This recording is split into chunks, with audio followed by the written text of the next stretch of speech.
Hello, welcome to my weekly look ahead video. And what on earth has been going on since my video last week? I have never seen such a roller coaster week in politics in all my years in Parliament. Anyway, we now have a new leadership contest for a new Prime Minister. I'm not going to go on about that now. I'm recording a separate video on my Facebook page, and I'm actually putting a survey there to ask constituents for their views on who should be the next Prime Minister as well.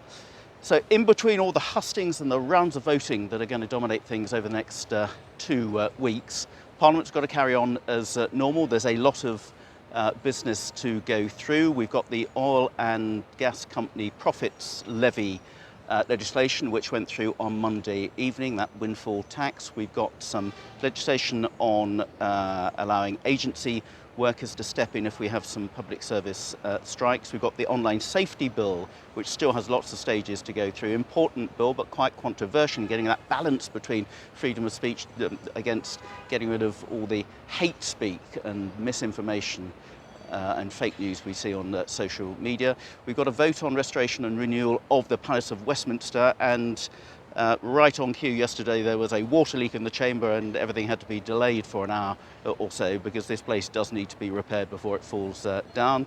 We've got some interesting debates this week around eligibility for free school meals, around farmers and the cost of living, careers guidance in school.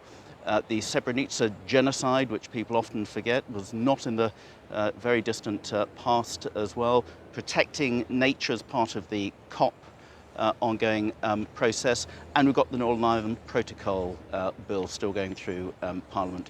And this Friday we've got the first day for private members' bills, those people who came up in the ballot, and there's a real panoply of different issues, everything from neonatal care leave to making sure that tips in restaurants go to the staff, completely agree with that, to banning the use of shark fins. So there's a really interesting selection of legislation from backbenchers.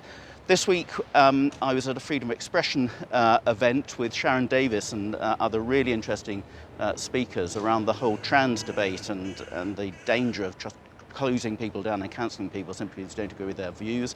I've got a Mental Health Act round table. I'm on BBC Politics this week to try and make some sense of what's going on around the leadership. We have the Home Secretary coming in front of Home Affairs Select Committee. It's always a box office event. I've got a meeting about the future of the dairy industry in the UK, important to farmers. I've got some meetings with Australian MPs who are over here to talk about climate change. And I've got a busy Friday in the constituency. We've got the Eco Young and Engaged project meeting. I am going out with the police, particularly to discuss some of the recent antisocial events we have in Lancing. I've got a meeting with Age UK.